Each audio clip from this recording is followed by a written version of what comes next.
बेटी बचाओ बेटी पढ़ाओ के नारे को सार्थक करने की दिशा में प्रधानमंत्री मोदी ने 2015 में हरियाणा के पानीपत से सुकन्या समृद्धि योजना की शुरुआत की थी। बेटियों की शिक्षा और शादी को वित्तीय बोझ ना समझा जाए, इस दिशा में सरकार का ये बड़ा कदम है। भाइयों बहनों, आज यहाँ भारत सरकार की एक और योजना का भी प्रारंभ हुआ है,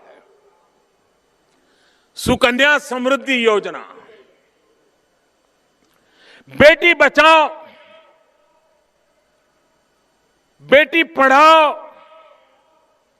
इसको निरंतर बल देना है और इसलिए उसके लिए एक सामाजिक सुरक्षा भी चाहिए। इस सुकन्या समृद्धि योजना के तहत 10 साल से कम उम्र की बेटी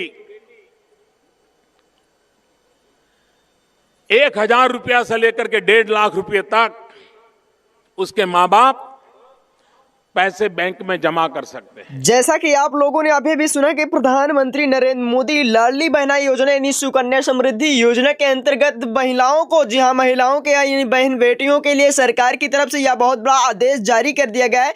जैसा कि आप लोगों को पता है कि 10 साल से कम उम्र की बच्चियों का सरकार द्वारा 1,000 रुपए से लेकर 1.5 लाख रुपए तक का जीवन बीमा यानी कवर बीमा दिया जा रहा है। यह प्रधानमंत्री नरेंद्र मोदी द्वारा आदेश जारी कर दिया गया। अगर आपके घर में किसी बच्ची का जन्म हुआ है तो आप लोग उनके शादी के लिए 1 लाख रुपए से लेकर 10 लाख रुपए तक की आर्थिक सहायता इकट्ठा कर सकते हो। यह सरकार द्वारा आदेश जारी कर दिया गया। इन लाडली बहना योजना या सुकन्या समृद्धि योजना के अंतर्गत सरकार द्वारा फैसला लिया गया है।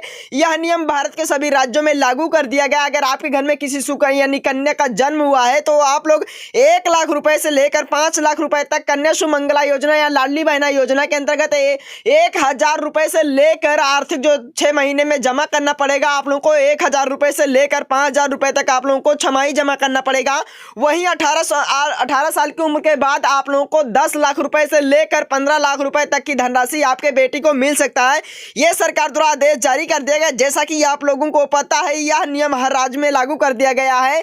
लाडली बहना योजना, कन्या सुमंगला योजना, कन्या समृद्धि योजना, ये सभी राज्यों में लागू कर दिया गया सरकार द्वारा। यानी प्रधानमंत्री नरेंद्र मोदी लोकसभा चुनाव को नजर में रखते हुए हरियाणा में 2015 में ही लागू कर दिया गया, तो वही मध्य प्रदेश में भी लागू कर दिया गया है, उत्तर प्रदेश में भी, असम में, बिहार में, जम्मू कश्मीर में, कर्नाटक में, बंगलौर में, महाराष्ट्र, गुजरात, सभी राज्यों में यह नियम लागू कर दिया गया। अगर आप लोगों के घर में कन्या सुमंगला योजना के अंदर कोई महिला या बेटी है तो आप लोग आवेदन कर सकते हो और 1 लाख रुपए से लेकर 10 लाख रुपए तक की आर्थिक सहायता प्रदान कर सकते हो।